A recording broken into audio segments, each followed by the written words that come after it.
परियों के देश में एक सोना नाम की परी रहती थी।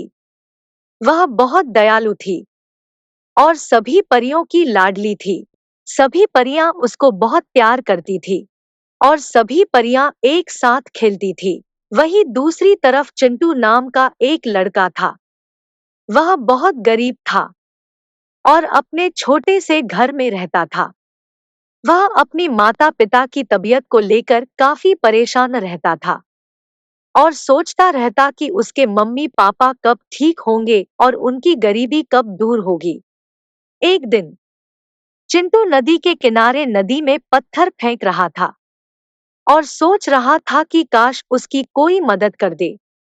वही परियों के देश में उस दिन सोना परी अकेली थी और खेलते खेलते जादू की छड़ी हाथ से छूटकर पृथ्वी लोक में गिर जाती है। जादुई छड़ी के गिरने की वजह से सोना परी बहुत परेशान होती है। तभी चिंटू नदी के किनारे से उठकर घर की तरफ चल देता है। थोड़ी दूर चलने पर चिंटू को रास्ते में एक जादुई छड़ी दिखाई देती है। उसको वह छड़ी बहुत सुंदर और अच्छी लगती है और वह उस जादुई छड़ी को उठाकर अपने घर ले आता है। वही सोना परी की जादुई छड़ी खो जाने की वजह से उसकी परी माँ उसको सजा देती है और कहती है, जब तक वह छड़ी नहीं मिल जाती तब तक तुम्हारी जादुई शक्तियां तुमसे छीन ली जाती है। उसके बाद परी माँ सोना परी को एक आम इंसान की तरह पृथ्वी लोक भेज देती है।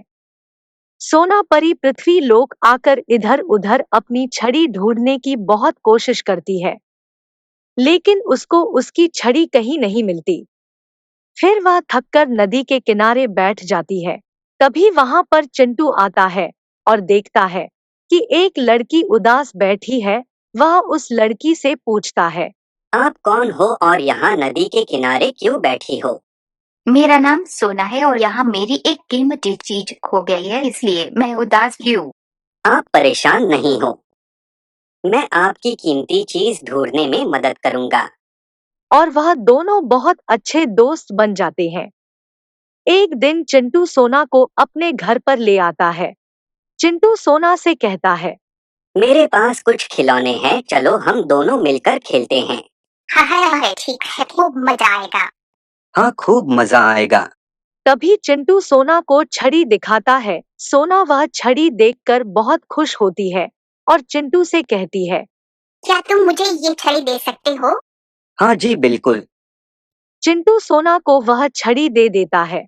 जैसे ही सोना अपने हाथ में छड़ी लेती है, वैसे ही वह अपने परी रूप में आ जाती है और फिर वह चिंटू को सब बात बताती है।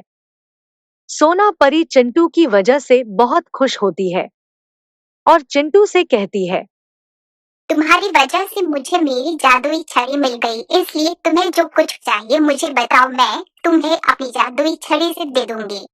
सोना परी की बातें सुनकर चिंटू बहुत खुश होता है और कहता है, सोना परी, मुझे कुछ नहीं चाहिए। आप मेरे मम्मी पापा को ठीक कर दीजिए और हमारी गरीबी को दूर कर दीजिए। सोना परी चिंटू की इच्छाएं पूरी करके परी लोक चली जाती है। चिंटू अपने मम्मी पापा के साथ खुशी खुशी रहने लगता है। अगर आपको मेरी कहानी पसंद आई हो तो आप इस कहानी को लाइक, शेयर और सब्सक्राइब करें।